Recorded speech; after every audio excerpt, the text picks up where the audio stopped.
Gente querida, que a graça e a paz de Jesus esteja com seu coração. Estamos de volta para a segunda parte da nossa live. Que bênção é estarmos juntos, né?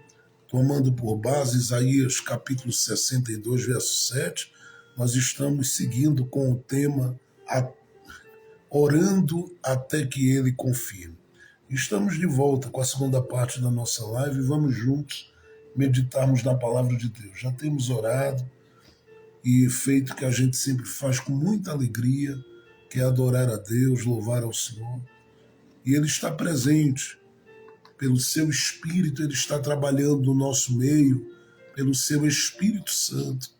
Ele está nos alcançando, nos tocando e nos fazendo viver mais e mais da sua glória, mais e mais da sua graça sobre nós. Nós vamos ler juntos a palavra de Deus e eu quero voltar o olhar com você para o livro do profeta Zacarias. Nós estamos no capítulo de número 9 dessa exposição que estamos fazendo, desde o capítulo 1 e vamos até o final do livro do profeta Zacarias. E estamos no capítulo 9. E ontem nós estivemos no nosso culto do reencontro, né, também falando com base nesse capítulo 9, levando em consideração aí os versos de 9 a 12. Mas eu quero retomar a leitura que eu fiz ontem e agora a gente vai ler até o verso de número 17. Com alegria. Zacarias, capítulo de número 9, do verso 9 até o verso 17, diz assim a palavra de Deus. Salta de grande júbilo, ó filha de Sião, grita, filha de Jerusalém. Eis que teu rei vem a ti, justo, salvador e humilde, montado sobre um jumento, sobre um jumentinho, filhote de jumento. Destruirá o carro de Efraim e o carro de Jerusalém. Quebrará o arco na batalha. Falará de paz com as nações e dominará de mar a mar, e desde o rio até as extremidades da terra. Pelo sangue do teu pacto também tu livrastes os cativos da cisterna na qual não há água. Habitai na fortaleza, ó cativos da congregação, eu vos pagarei o dobro por um dia. Porque entesei meu arco contra Judá, e o armei contra Efraim. Lancei a teus filhos, ó Sião, contra teus filhos, ó Grécia, e te fiz semelhante à espada de um guerreiro. E Yahvé se manifestará contra eles, e sua flecha sairá como relâmpago. O Senhor dos senhores soará a corneta e se dirigirá para o sul em um redemoinho. E Yahvé dos exércitos descerá contra eles, desperdiçarão e pisarão as pedras na funda, beberão aflição como vinho, e serão cheios como uma taça e como o canto do altar. Naquele dia, Yahvé, seu Deus, livrará o seu povo como a um rebanho, pois são as pedras santas postas em sua terra. Quão bom e quão formoso é o trigo para os jovens e doce o vinho para as donzelas. Amém.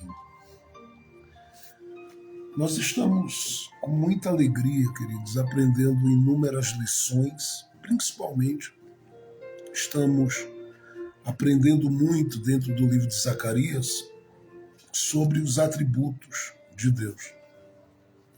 Estamos resgatando, né, na nossa mente, no nosso coração, como igreja, como comunidade cristã Casa da Noiva, esses atributos, uma vez que a gente vive já de alguns anos para cá um tempo desafiador quanto à nossa fé. Principalmente porque nós estamos sendo continuamente, diariamente convencidos que nós, seres humanos, fazemos tudo e tudo podemos fazer. Em alguns casos, já estamos ouvindo, inclusive, em alguns púlpitos e por meio de algumas pregações nestes dias, neste tempo,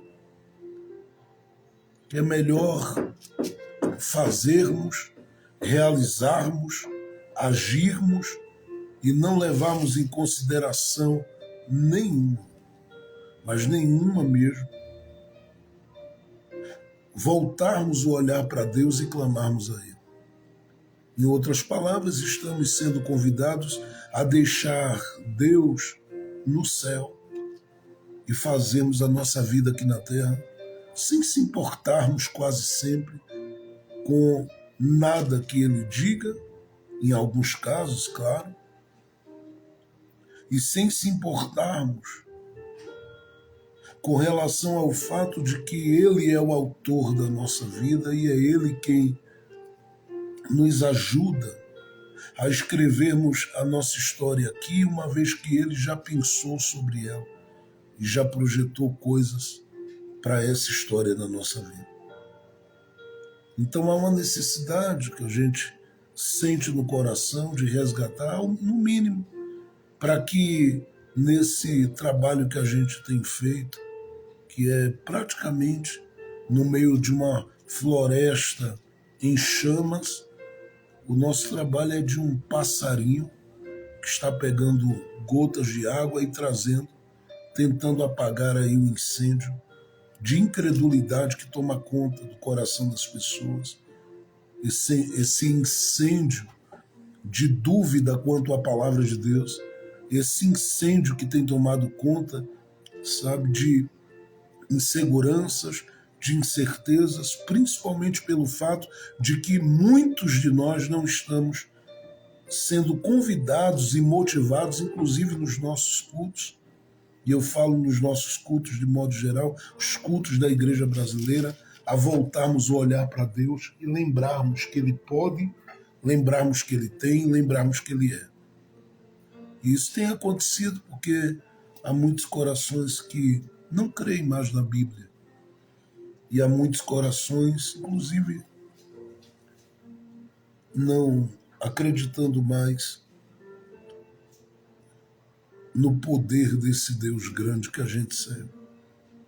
E eu digo que não acredita porque olhar, por exemplo, para o Antigo Testamento é perceber na história do povo de Israel que é possível, em alguns momentos da vida, por algumas crises que se vivem, caminhar sem acreditar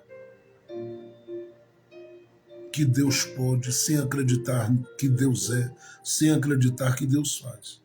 Dentro do próprio livro de Zacarias e do profeta Ageu, nós temos o Senhor tomando a boca desses profetas e convidando os profetas a falarem com o povo justamente sobre isso. Então há uma necessidade realmente muito grande de estudarmos sobre os atributos de Deus, voltarmos o olhar para esse Deus e entendermos que Ele é o Deus que ainda permanece o mesmo, tem todo o poder para fazer o que quer, como quer, do jeito que quer. E olhar para esse capítulo 9 é percebermos essa soberania sendo manifesta, uma vez que o que aqui está apresentado ao profeta Zacarias aponta para algo que viria a acontecer, mostrando o conhecimento que Deus tem do amanhã. O Salmo de número 139, que a gente já citou aqui tantas vezes, ele diz que Deus é o Deus que conhece tudo, ao meu respeito, ao seu respeito, acerca de tudo e de todas as coisas. E sendo esse Deus o Deus que conhece, ele aqui já anuncia, já fala de coisas que viriam a acontecer. E aqui ele traz a sua visão ampla da primeira e da segunda vinda do Messias. Primeiro, aquele que viria montado em um jumentinho para dentro de Jerusalém, sendo alvo da gritaria e do louvor das pessoas que o exaltavam naquele dia como rei. E isso se estende até o momento em que Apocalipse capítulo 19 mostra que ele virá para alcançar Israel, quando todas as nações do mundo estiverem contra ela, se levantando naqueles dias.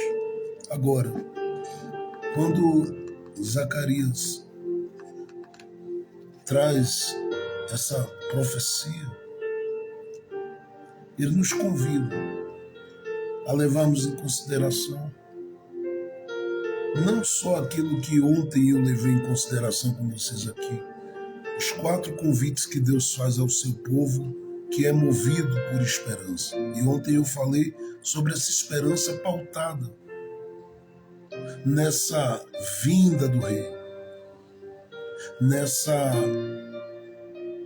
espera pela manifestação do rei. Porque é dito por Zacarias, ele virá, o teu rei virá. Virá como justo, virá como salvador, virá como aquele que se identifica com a tua condição, com o teu momento, com a tua situação momentânea. Mas eu quero observar com você que nesse capítulo de número 9, já a partir do verso 9 ao 17, há um interesse no coração de Deus, e por que não dizer também do profeta, ao comunicar essas palavras, de que nós nos vejamos como Deus nos vê diante da sua grandeza e da sua soberania. Porque uma coisa é olharmos para Deus e, a partir daquilo que Ele faz, entendemos o quanto Ele é grande. E Ele já chega dizendo ao povo aqui, gritem, adorem, celebrem,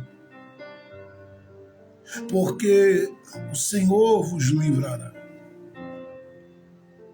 O Senhor cuidará. O Senhor descerá, o Senhor se revelará, o Senhor se manifestará, o Senhor se mostrará, o Senhor virá.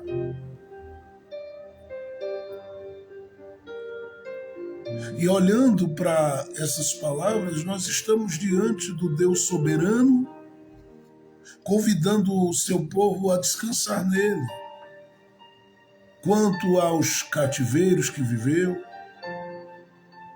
e que poderiam querer se erguer para fazê-los viver, quanto às feridas que se abriram nesses dias de cativeiros, quanto a toda a desesperança do coração, quanto ao que se via de Jerusalém naquele momento, e o que se pensava que ela viria poder a ser se houvesse alguma reconstrução, sabendo que na visão deles seria impossível voltar ao mesmo lugar.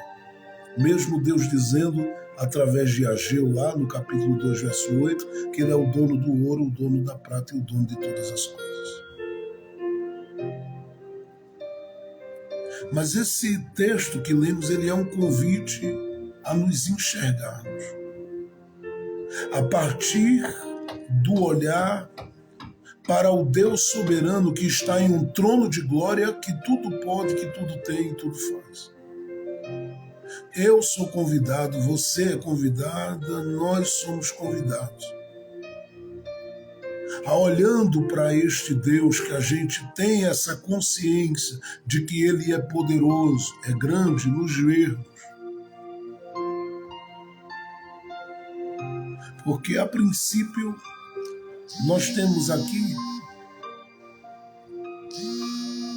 o olhar daqueles que carregam consigo a história de cativeiro na vida, dos cativeiros da vida. E o olhar que esses têm, eu diria que está alicerçado em 4 pontos, e eu não vou nem talvez destacar os 4 pontos, eu vou destacar no máximo 3. Primeiro é um olhar complexado. um olhar complexado. Até porque, para quem viveu as dores e os danos que esse povo viveu quando teve a sua terra destruída, seus valores roubados, inclusive por Nabucodonosor, nessa história passada, mas que ainda era tão presente na vida dele, era quase que impossível não carregar alguns complexos, principalmente de inferioridade. Haja visto eles voltarem para a terra de Jerusalém e, como eu disse, estarem reconstruindo o santuário que custou a eles 21 anos para ficar pronto, mas cientes de que eles estão lidando com uma terra marcada por uma destruição muito grande e que tudo que eles estão fazendo ali ou conseguindo fazer é muito simples, é muito humilde, é muito pequeno, diante de coisas que já foram feitas ali naquele território. E eu disse a vocês que em Ageu trata com esse povo nessas comparações que o povo faz, por exemplo, do templo que está sendo construído sobre a liderança de Zorobabel e o templo de Salomão. E eles dizem, o que é esse templo que a gente está construindo comparado ao de Salomão? E o que é isso, se não os complexos que quase sempre tomam conta da existência humana e querem colocar a minha vida, a sua vida, dentro de um quadrado, dentro de um cativeiro, sem ter direito à autoexpansão? Qualquer pessoa que já viveu na sua trajetória de vida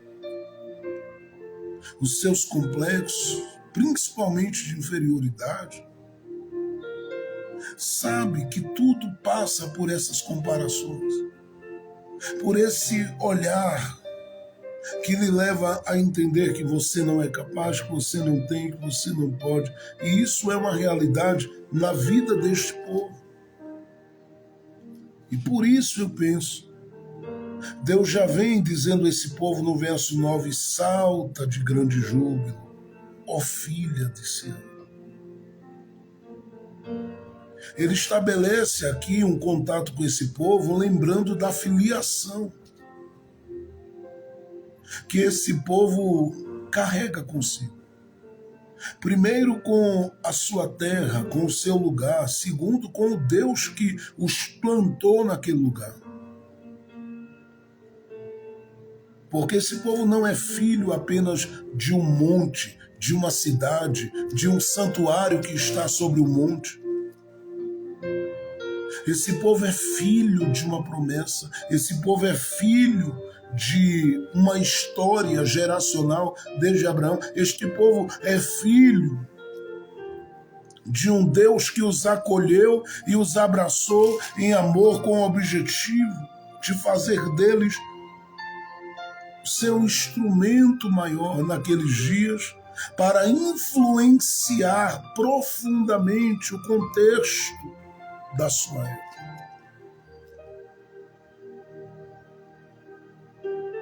Por que eu estou falando sobre isso? Porque se Deus diz, o teu rei vem, e ele diz, vem como justo, como salvador, e completa, humilde, é porque o Senhor está querendo que eles entendam que, apesar do momento deles, da fase deles, da época deles, dos dias deles, eles são aqueles que o Senhor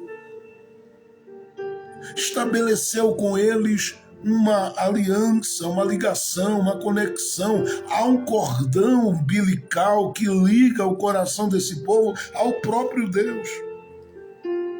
E ele diz, gritem, saltem.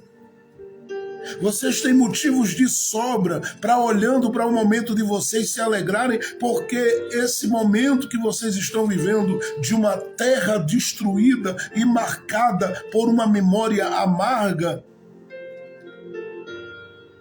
torna vocês dignos de se alegrarem em Deus, porque o próprio Deus os escolheu, apesar de como está o solo de vocês. Ele é nas vossas vidas, apesar de como está o solo de vocês. Ele está presente na história de vida de vocês, apesar de como está a terra de vocês. E a prova disso é que ele trouxe vocês com mão forte do cativeiro. Ele deu a oportunidade de vocês começarem a reconstruir o que foi quebrado. É Deus que está muitas vezes interessado em nos curar dos nossos complexos. E para isso ele diz, você precisa reagir. E olhar mais para Deus do que para a destruição. E olhar muito mais para o céu do que para a terra. E olhar muito mais para a estabilidade do reino de Deus do que para a instabilidade do momento que você vive. Há uma necessidade de se ver como Deus está lhe vendo neste dia, como Deus já está lhe vendo quase nesta tarde, que já estamos a 2 minutos do meio-dia, e eu estou falando com você que Ele quer curar você dos seus complexos. Complexos por causa do bairro, da casa, da família, da região, da cidade. Complexos por causa do seu estado, complexos por causa do seu país, complexos por causa do seu relacionamento ou dos relacionamentos que você viveu. E você tem caído nas ciladas que levam você a comparar o que você tem e possui com o que outros têm. Parece que o que outros têm é sempre maior, é sempre melhor, é sempre mais produtivo e mais feliz. E é um engano da sua mente, é um engano das suas emoções, é um engano do seu coração. Há muita gente que gostaria de estar onde você está, ser quem você é e viver o que você vive. Principalmente porque quando esse texto traz esse grito de Deus no verso 9, ele faz com que se perceba aqui em primeiro lugar que esse povo aqui não deve lidar com esses complexos, porque ele, entre as nações do mundo, é um povo único neste tempo que ouve a voz do Deus Criador dos céus e da terra. Olha que privilégio. Segundo, é que é um povo orientado por esse Deus quanto ao que deve fazer. Ele diz, salta, grita.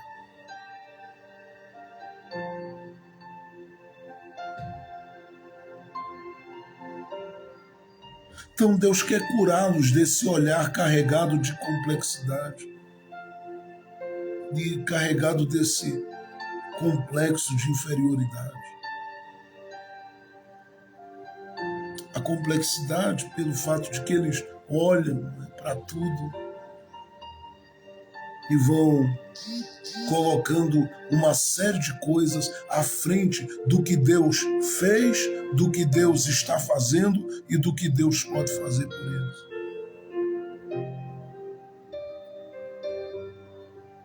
Para eles é difícil estarem bem depois de dias de cativeiro, depois dessa volta e reencontro com a destruição de Jerusalém.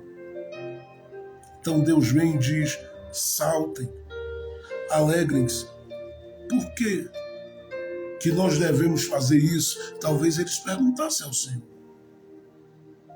E Deus diria, porque o teu rei vem. E ele não vem no nível de realeza, de poderio, de grandeza. É dito aqui, ele vem humilde. E pensando em Mateus capítulo 21, Ele vem, segundo o texto, montado em um jumentinho. Eu gostaria, antes de continuar, olhar com você lá em Mateus capítulo 21.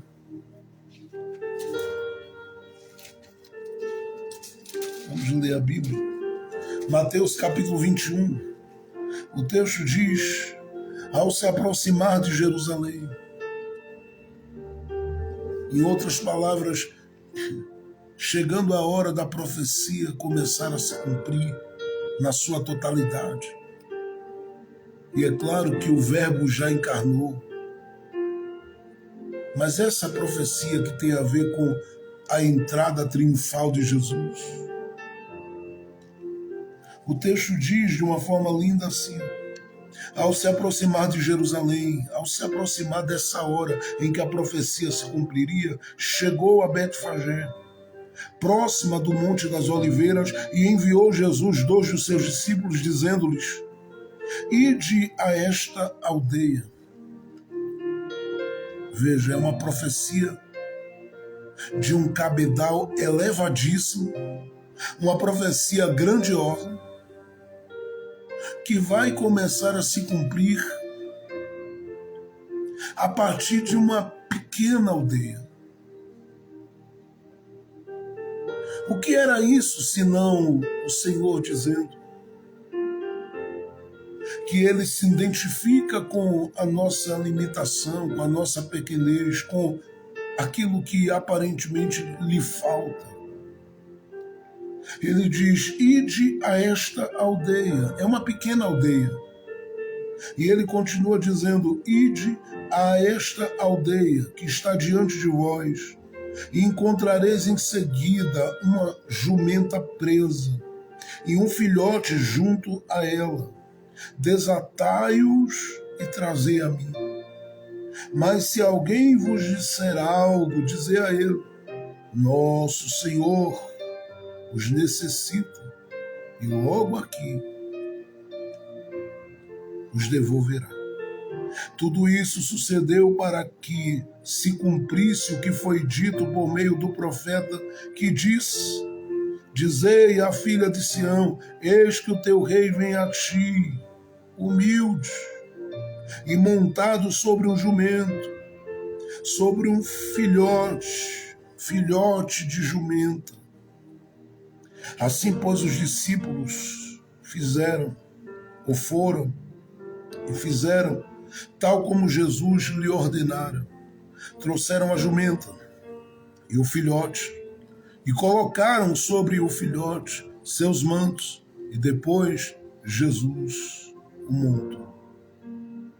E um grande número da multidão estendia seus mantos pelo caminho, enquanto outros cortavam ramos das árvores e os estendiam pelo caminho. Tanto as multidões que iam diante dele, como as que iam atrás dele. Eles clamavam, dizendo: hosana ao filho de Davi. Bendito é o que vem, é o que vem, é o que vem, é o que vem, em nome de Yahvé. Hosana nas alturas. Ao entrar em Jerusalém, agitou-se a cidade toda e dizia: quem é este? E as multidões diziam: este é Jesus, o profeta de Nazaré, da Galileia. Amém. Você percebe que ele começa por essa identificação com a nossa simplicidade, com a nossa pequenez, mas não para nisso. Ele se identifica com o que flui. A partir do nosso jeito e a partir da nossa forma de manifestarmos a nossa adoração e o nosso louvor.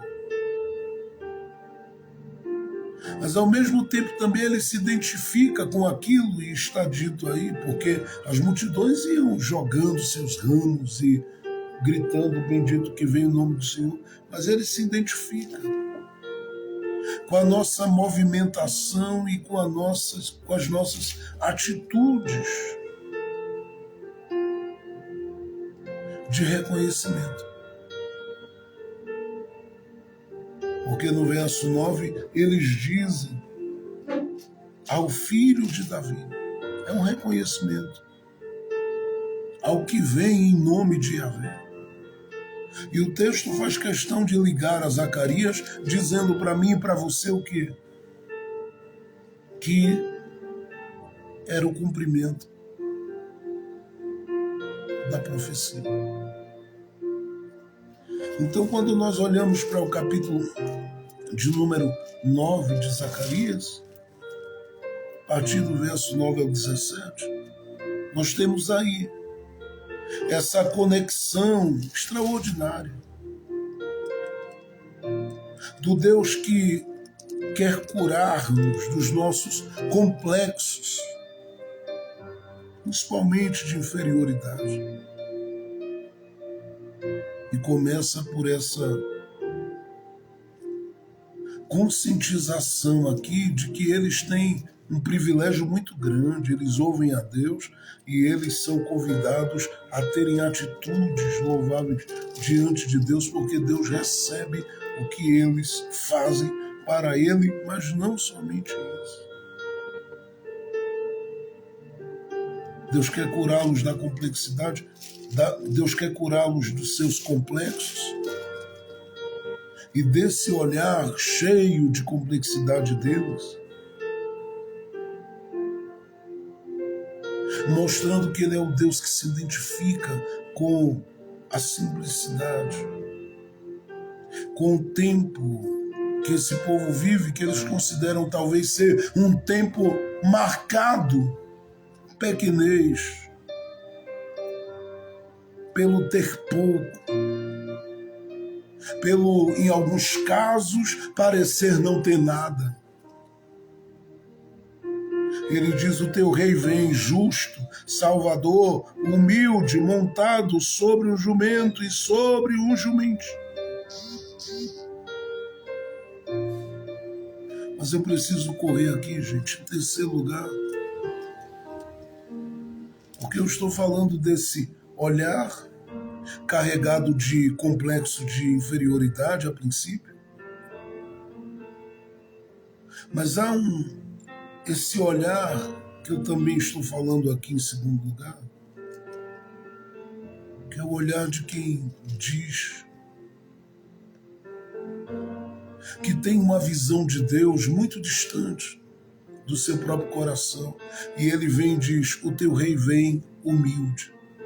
É um Deus que se identifica, como acabamos de ler em Mateus capítulo 21. Com o que a gente manifesta de adoração, com as nossas atitudes,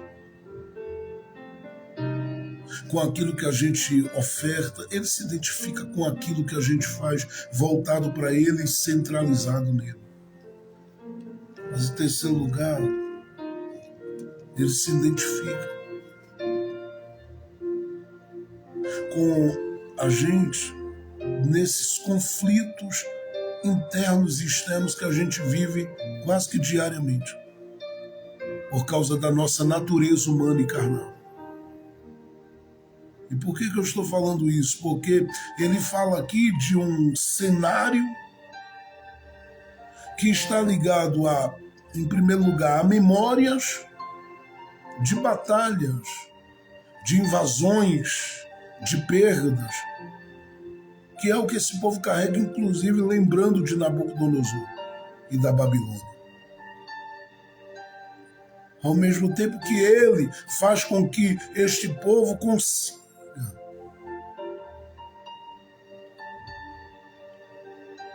olhar para toda aquela situação e para todas essas lembranças, sabendo que eles não são definidos por aquilo, mas por aquele que permitiu o cativeiro, avisando lá em Jeremias capítulo 29, verso 10 e 11, que duraria um tempo, mas que ele encerraria aquele ciclo de cativeiro e os levaria para viver aquilo que ele mesmo já havia reservado de grande e precioso para esse povo. Mas ele sabe que na memória desse povo e diante do contexto de estar naquele território onde tudo um dia foi destruído, Aquilo os remetia, os ligava, os conectava a toda uma realidade.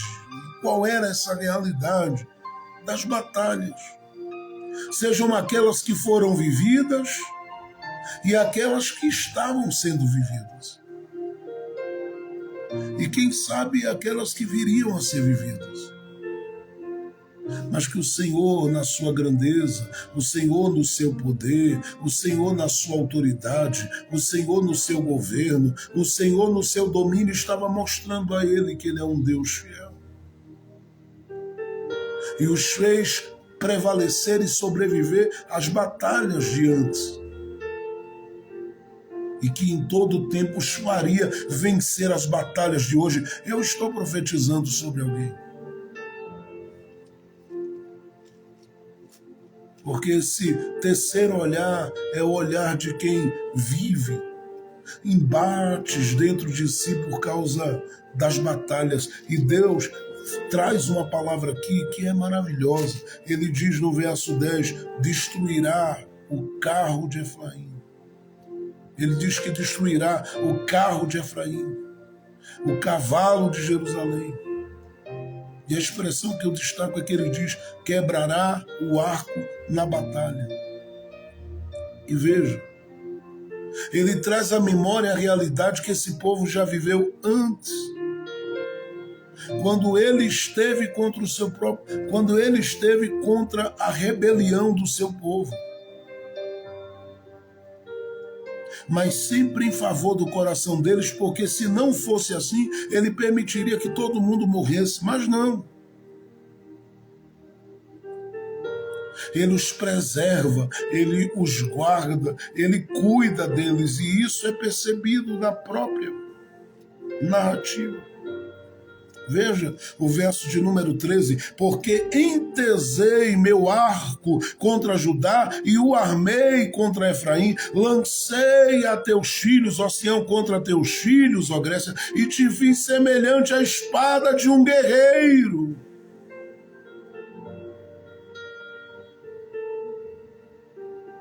Ele diz que esteve em um tempo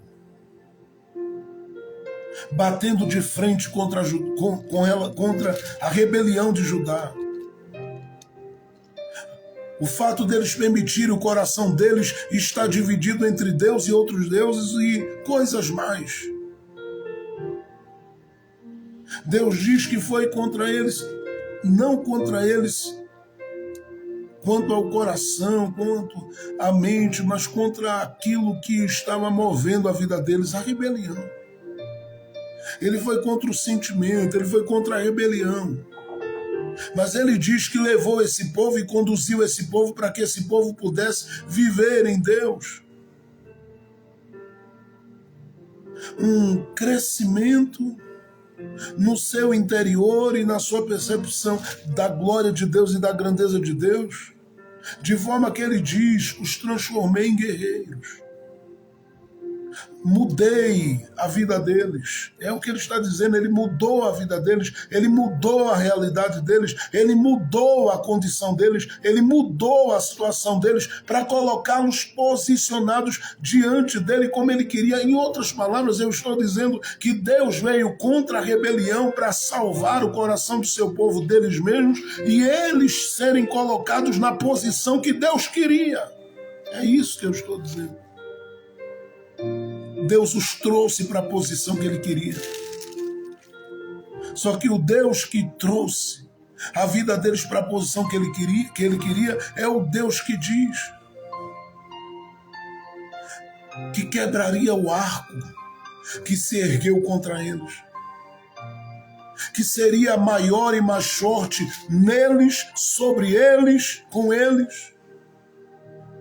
E estaria manifestando a sua fidelidade, manifestando a sua bondade, manifestando o seu poder, manifestando o seu cuidado, manifestando o seu carinho por eles, porque ele é o Deus que faz isso. Ele é um Deus fiel. Por que eu estou falando essas coisas aqui? Porque eu sei que há em nós algumas coisas que Deus quer que a gente vença com ele. para que a gente esteja dentro do plano dele, para vivermos dele o que ele tem, só que ele sabe. O quanto eu, você, nós, como seres humanos, oscilamos nessa vida e nessa caminhada de fé, porque uma hora a gente está muito animado, outra hora triste, desanimado, uma hora a gente está muito forte, fervoroso, outra hora a gente se sente fraco, mas independente disso, o convite dele para a gente, no verso 12 aqui, é que nós estejamos nele, que é a nossa fortaleza. Porque ele vai quebrar o arco. Ele sabe no nosso território, no nosso dia a dia, na nossa vida, que nós estamos inseridos em um contexto de grandes batalhas, principalmente aquelas que querem fazer a gente secar espiritualmente. Mas ele diz que tanto nos faz vencer aquilo que em nós é uma realidade contra nós, como nos faz vencer aquilo que é ao nosso redor, também é uma realidade contra nós. O que eu estou dizendo é que as suas lutas internas, ele te ajuda a vencer. E aquelas que são externas, ele te ajuda a vencer, principalmente quando você diz, é maior do que eu. Mas ele é aquele que quebra o arco. Ele é aquele que desfaz da guerra. Ele é aquele que silencia a batalha. Ele é aquele que põe fim naquilo que faz a gente sentir, às vezes, afligido no caminho e na nossa caminhada. Mas há um quarto olhar que se percebe aqui nesse texto. Mas como eu disse que falaria apenas de 3 pontos, eu fico apenas nesse ponto em que ele diz para a gente que vai destruir o carro, que vai desarmar a força do cavalo e que quebrará o arco na batalha. Agora, por que ele vai fazer isso? Porque ele sabe que há 4 olhares, como eu já citei 3 aqui, que estão bem presentes na vida desse povo, colocando esse povo totalmente fora da sintonia com aquilo que de verdade eles são em Deus. E o que é que Deus decide fazer aqui? Ele quer fazer com que esse povo tenha no seu coração a certeza de que o Deus soberano quer que eles se enxerguem no lugar, na posição, na condição que ele os enxerga. Logo eu estou afirmando com isso aqui que o olhar que eles têm não é o olhar que Deus tem. Esse olhar complexado, carregado de complexos, complexo de inferioridade, esse olhar que cai nas comparações da vida, esse olhar que faz a pessoa sentir totalmente triste, batido. Esse não é o olhar que Deus tem acerca deles. Eu estou afirmando que para Deus eles não são tão pequenos como parecem. Para Deus eles não são fracos como parecem. Para Deus eles não são aqueles que foram e estão vencidos pela destruição do lugar. Para Deus eles não são aqueles que estão destruídos pelo cativeiro. Para Deus eles não são aqueles que estão atropelados pelas circunstâncias da vida e marcados com a alma cheia de feridas e sem força para se levantar, para sonhar, para crescer. Não, o olhar de Deus para eles é diferente e é isso que Ele quer que eles se conscientizem. Então Ele vai acabar com esse olhar complexado. Ele vai quebrar o arco. Ele vai desfazer dessa guerra interna e externa, em segundo lugar, mas eu estou dizendo agora em terceiro. Que o Deus soberano, Ele vai abrir os olhos desse povo. e o entendimento desse povo para que eles se enxerguem como Deus os enxerga. E isso vem para mim e para você, porque às vezes o olhar que você tem para você mesmo não é dos melhores. Na verdade, tem gente que lida com tantos complexos que dizem: era melhor que eu não existisse. Mas Deus é lindo. Deus é poderoso e fiel para resgatar a autoestima, para levantar o ânimo, para fazer o indivíduo se encontrar consigo mesmo e voltar a se amar. Deus é aquele que é capaz de fazer qualquer um saltar os montes, as muralhas, as barreiras e começar a se ver como Ele. Mas a grande pergunta que fica, olhando para esse capítulo 9, a partir do verso 9 a 17, é essa: como Deus está enxergando esse povo? Eu digo, o olhar de Deus não é o olhar deles, que é o olhar pautado na destruição, pautado no complexo de inferioridade, pautado nas feridas. Não, o olhar de Deus é diferente. E é por isso que o Senhor diz algumas coisas. Inclusive algumas daquelas que a gente tratou ontem, quando falamos ontem sobre os 4 convites de Deus para aqueles que são movidos por esperança. Mas Deus diz como Ele os enxerga. Então vamos ver a partir do verso 12. Número 1. Deus os enxerga como uma congregação de gente separada para Ele. Veja o verso 12, ele diz: habitai na fortaleza, ó cativos da congregação, eu vos pagarei o dobro por um dia. Ele está dizendo: habitai na fortaleza. Quem são esses que têm acesso a Ele como a sua fortaleza, ao ponto de habitar? Os separados, os escolhidos, os amados, os acolhidos, os que têm essa consciência de que são nele abraçados, acolhidos, amados, abençoados. Tem essa consciência: eu estou nele, ele em mim, eu sou dele, ele é meu, eu ando com ele, ele anda comigo, eu vivo para ele e ele cuida de mim. Ele está simplesmente mostrando que para eles são uma congregação de gente da fortaleza, de gente separada. Especificamente, ele diz: ó cativos da congregação. Cativos porque vieram de cativeiro, mas da congregação porque é gente que ele sabe quem é, que ele sabe o porquê existe e que ele sabe quais os planos que ele tem para cada um destes, e por isso ele diz claramente que para estes ele tem um grande favor para manifestar, uma grande recompensa, mas eles precisam ter essa certeza de que eles fazem parte de um grupo de gente salva, santa, amada, eleita, acolhida em Deus.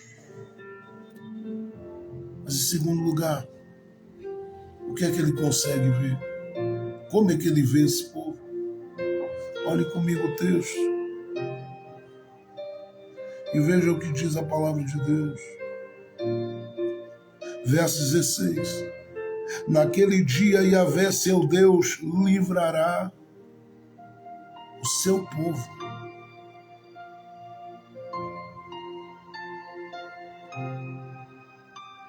Ele diz isso de mim, ele diz isso de você, mas aqui estava dizendo acerca de Judá, a princípio. Ele diz que os livrará como a seu povo, como Deus os enxerga.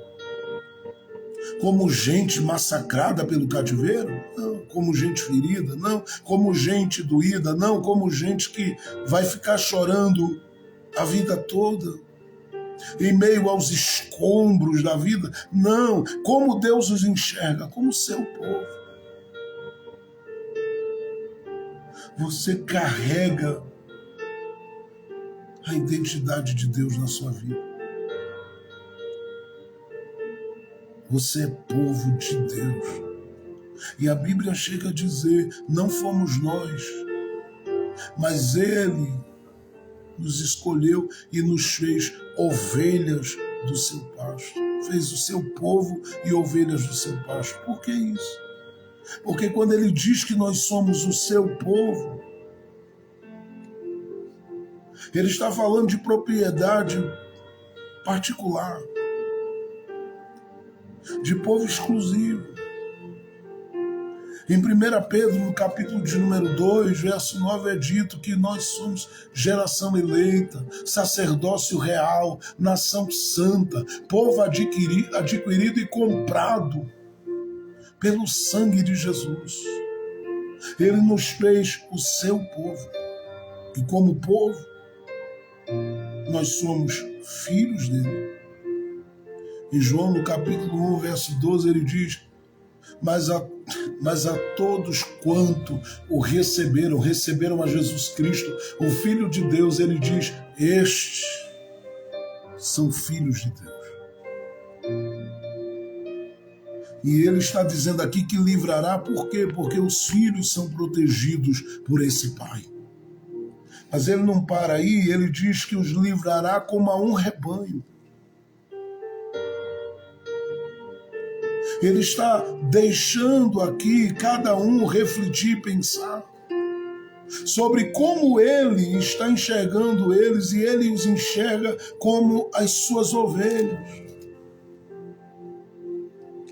como gente do seu rebanho. Logo ele está dizendo que ele não é só pai, ele é o pastor da alma deles. E no Salmo de número 23 é dito para mim e para você como Ele nos conduz na nossa jornada de vida todo dia como um pastor, que não nos faltará, que nos deita e faz deitarmos em pastos verdejantes, que é o nosso guia, que é aquele que nos dirige, que é aquele que nos orienta, que é aquele que nos instrui. Inclusive o salmista diz, ainda que eu passe pelo vale da sombra e da morte, eu não temerei mal algum, porque tu estás comigo. A vara e o cajado de Deus consolam. Consolam. Ele unge a cabeça com óleo. Ele prepara uma mesa na presença dos seus adversários. Ele é o pastor que conduz. Ele diz que vai livrar como pastor.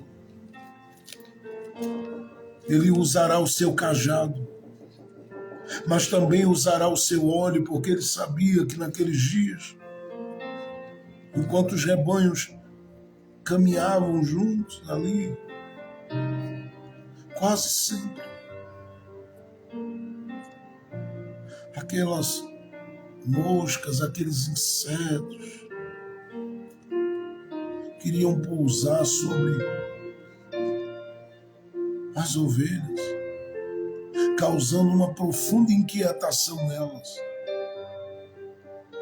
E o pastor usava o cajado para afugentar aquilo que descia sobre elas. Ao mesmo tempo, jogava um óleo que escorria sobre elas e o cheiro desse óleo mantinha distante tudo aquilo que queria vir pousar sobre elas. Eu penso que Paulo em Filipenses capítulo 4, verso 8, quando diz tudo que é bom, nisto pensai, ele está pensando nesses mosquitos, nesses insetos que querem pousar sobre a nossa cabeça, os maus pensamentos. As coisas que querem tomar conta da sua vida, da sua existência e da vida de cada um de nós. Mas o cajado de Deus, como pastor, afugenta. E o óleo dele faz com que a sua mente, sua cabeça, seu coração, sua vida esteja extremamente protegida, de modo que o cheiro do óleo vai expulsando para bem longe de você tudo que não glorifica a Deus, mas você permanece debaixo do cuidado dele como pastor, porque ele ainda livra as suas ovelhas. E por isso Jesus diz em João, no capítulo de número 10, que ele é o bom pastor, que dá a vida pelas suas ovelhas.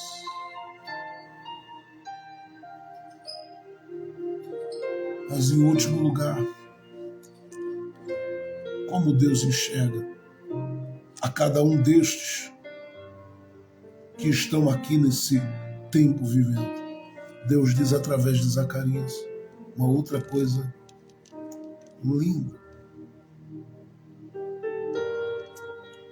Está dito assim. Veja, a partir do verso 15. E Yahvé dos exércitos descerá contra eles. Desperdiçarão e pisarão as pedras na funda.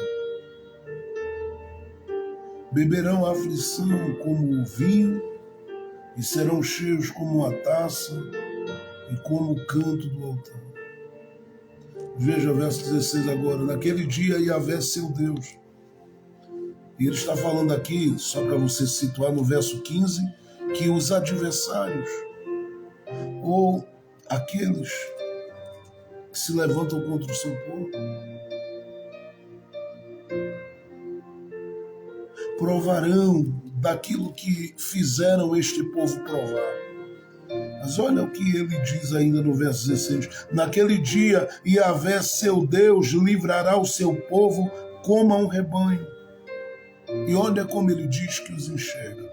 Pois são pedras santas postas em sua terra. Vou repetir. Pois são pedras santas postas em sua terra. São pedras santas postas em sua terra. Como Deus os via, como pedras santas. Eu lembro de 1 Reis capítulo 5, quando o templo de Salomão estava sendo erguido, que foi dito que se tirasse da pedreira as pedras grandes, as pedras preparadas, que ali apresentam-se como lavradas, e as pequeninas. E ele diz lá de uma forma surpreendente que trouxesse essas pedras e fossem postas para a edificação do santuário de Deus. E duas coisas com relação às pedras, eu posso dizer aqui pensando, fazendo essa ligação com 1 Reis capítulo 5. Primeiro, é que ele sabe o lugar dessas pedras e o valor delas. Inclusive em 1 Reis capítulo 5, as pequenas é que eram chamadas de preciosas. É que são chamadas de preciosas. Então ele olha e diz que esse povo são pedras santas nas suas mãos. São as pedras que ele tem um lugar para eles no seu reino. Que ele tem um lugar para elas em lugares de honra.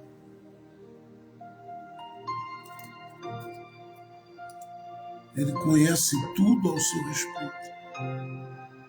Ele conhece todas as coisas acerca da sua vida.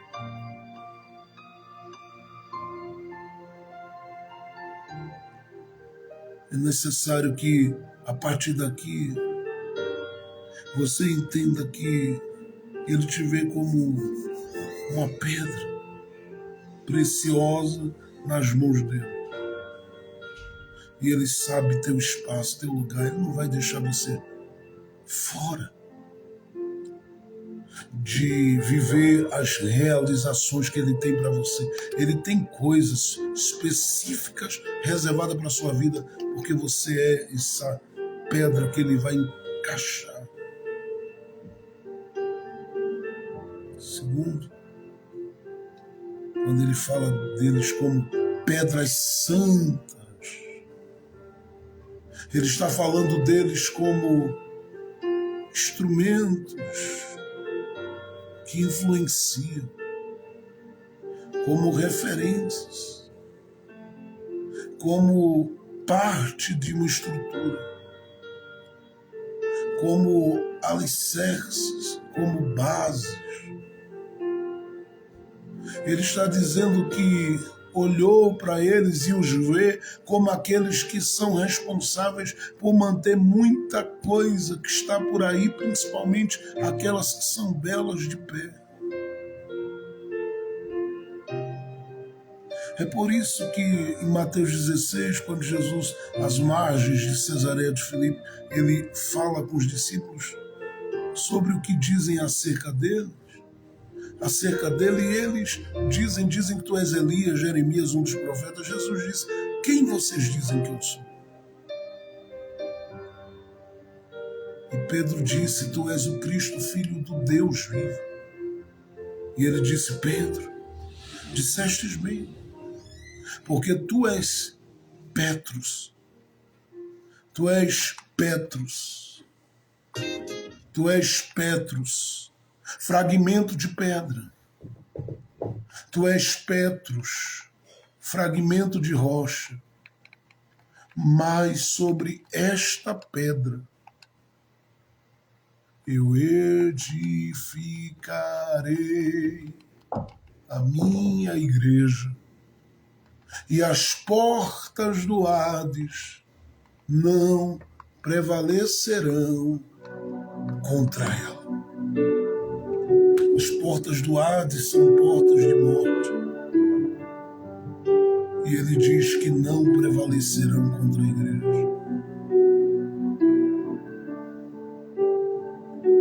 Porque a igreja está firmada sobre a pedra, sendo ela um grupo de gente que são pedrinhas.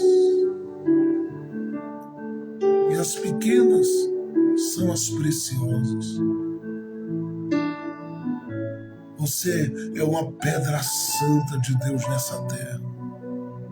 E se você se enxergasse assim, você não se deixaria abater quando comparasse, de repente, a sua condição financeira com a de alguém. Porque às vezes alguém só tem aquilo, dinheiro e somente dinheiro. Você é pedra santa, ligada à pedra de esquina que é Cristo, firmado numa rocha inabalável, carregando as promessas de vida eterna e de salvação, amparado, protegido e guardado por um Deus santo e fiel. Você tem motivos mais do que qualquer pessoa para agradecer e celebrar a Deus pelo cuidado dele com você. Você é uma pedra santa. Eu poderia falar outras coisas dentro desse texto, mas eu quero apenas parar aqui.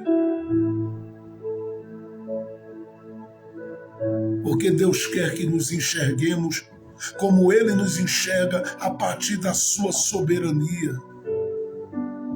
somos escolhidos, somos amados, somos povo dele, somos suas pedras santas nesta terra. E onde você chega, você se coloca ali como fundamento. E muita coisa ali se ergue porque você está lá debaixo da autoridade do poder do Cristo ressuscitado. É por isso que às vezes alguns não entendem, mas Deus abençoa a vida de crentes onde eles pisam e onde eles chegam, onde eles oram e por quem eles clamam. Eu sou um homem abençoado. Eu me alegro por isso, porque no abrir da minha boca, vidas e mais vidas são extremamente mudadas, transformadas, e eu sei que elas saem do buraco existencial para voarem alto nos planos de Deus. As pessoas por quem eu oro, o Senhor exalta, honra e levanta sobre esta terra, e chegará seu tempo. Você é uma mulher abençoada, onde você abre a boca e estende as mãos, a bênção de Deus repousa naquele lugar. Nós somos abençoados, somos ricos dessa graça de Deus, de podermos falar com Ele, estendermos as mãos e Ele mudar a realidade do lugar, Ele mudar a realidade do solo e da terra. E Ele está mudando a tua sorte. Ele está mudando a nossa sorte todo dia, porque onde estamos orando, Ele diz: a bênção cairá ali, a bênção estará ali. Eu sou feliz por ser um homem abençoado. Você tem que ser feliz por ser uma mulher abençoada. E não sou eu que digo isso. Paulo diz na carta aos Efésios que o Senhor nos abençoou com toda sorte de bênçãos espirituais em Cristo Jesus. Somos abençoados.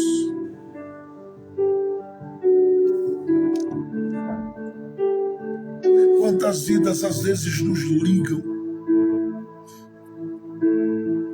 é que alguns facilmente esquecem ou fazem que não sabem. Mas quantas vidas já estendemos as mãos e oramos, que chegam às vezes numa situação esquisita, numa luta violenta, e começamos a orar e Deus vai abrindo as portas e Deus vai criando oportunidades aonde não existia. Quanta gente em casas que já pisamos, e o Senhor mudou histórias e vive mudando todo dia. E não parou e nem vai parar, porque nós estamos clamando a um Deus que sabe o que faz, como faz, do jeito que faz, todo dia, toda hora, em todo tempo. E Ele faz através da minha vida e da sua vida.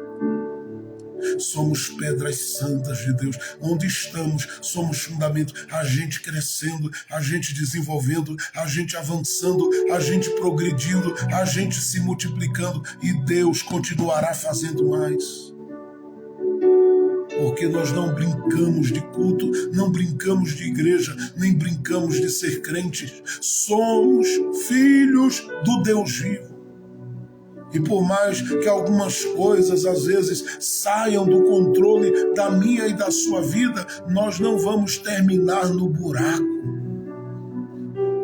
Nós vamos terminar como instrumentos da graça de Deus aonde nós estamos plantados.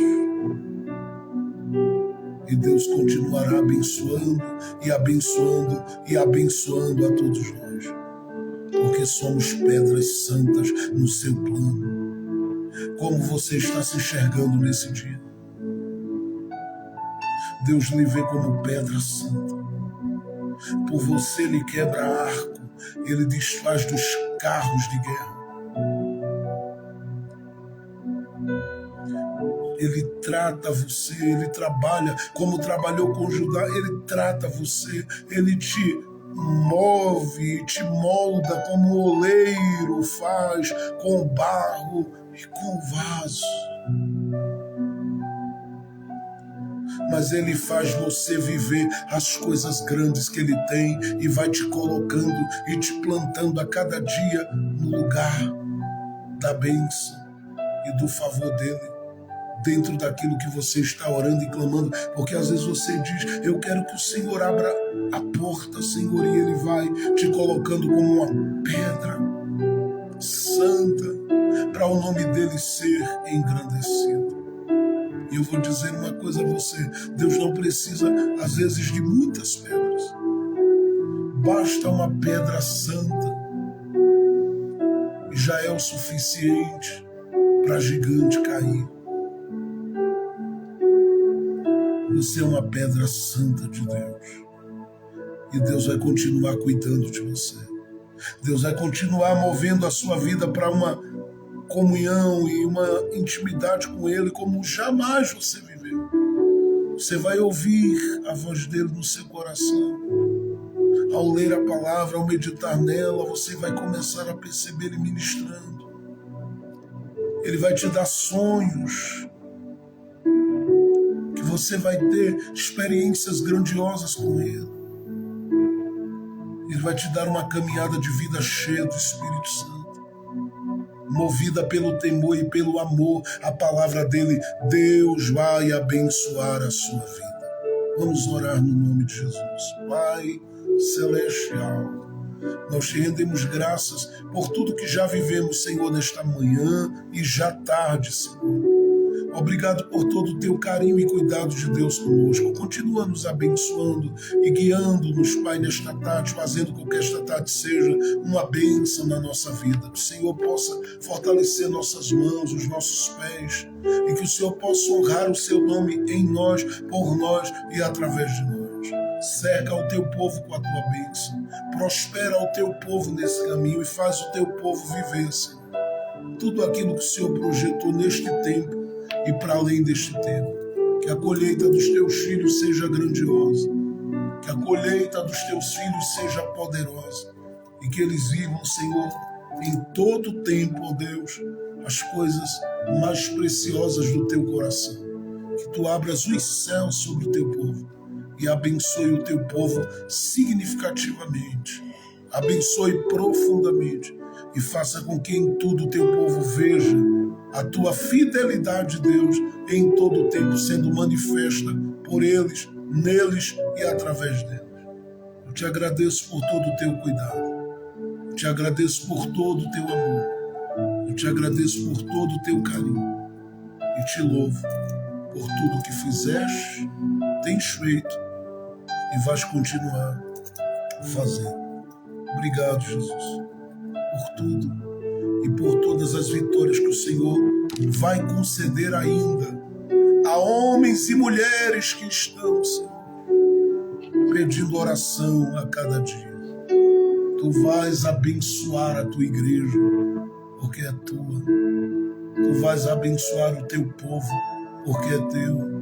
Tu vais banhar as nossas vidas como pedras santas nas tuas mãos, porque somos teus. E o teu nome será glorificado, hoje, agora e sempre. Muito obrigado por tudo. Em nome de Cristo Jesus. Amém, amém e amém, Jesus. Deus abençoe todos que estiveram conosco. Uma ótima tarde para a glória de Deus. Se o Senhor permitir, amanhã a gente está junto, senão a gente se vê domingo pela manhã aqui, para a glória de Deus, tá bom? Deus abençoe a todos. Não deixe de visitar aí o site da nossa web rádio, da nossa web TV, que está lá com muita gente sendo alcançada diariamente. Está sendo uma bênção a programação da nossa web rádio e da nossa web TV, que está 24 horas no ar com mensagens abençoadoras e edificantes para a vida dos irmãos. Então não deixe de visitar o site. Se você ainda não tem o link, é só pedir, a gente vai compartilhar com muita alegria com você, para você também se alimentar aí da palavra de Deus e compartilhar também esse link com outras pessoas, dizendo a ela, pare para ouvir um pouco, aquilo que Deus tem para ministrar ao seu coração. Eu tenho certeza que vai ser uma bênção para a vida dessas pessoas. Não deixe de estar acompanhando o canal no YouTube Jefferson Santos Ministros e não deixe de se inscrever também no novo canal Comunidade Cristã Casa da Noiva. É só procurar aí, não é? E associar quando você escrever lá Comunidade Cristã Casa da Noiva, coloca lá Pastor Jefferson Santos e você vai localizar o canal com facilidade para estar seguindo, porque dentro de poucos dias, em nome de Jesus, estaremos ali compartilhando da boa palavra de Deus com muitos corações, e eu sei que vai ter muito mais gente também sendo edificada por aquilo que o Senhor tem ministrado aos nossos corações. Que Deus abençoe, que sua tarde seja lindamente abençoada, que você tenha paz em tudo e seja bem-sucedido e bem-sucedida em todas as coisas. Somos abençoados e os que nos abençoam são mais abençoados ainda. Aqueles que te abençoam são muitíssimamente também abençoados, porque somos abençoados. Deus abençoe. A paz do Senhor Jesus!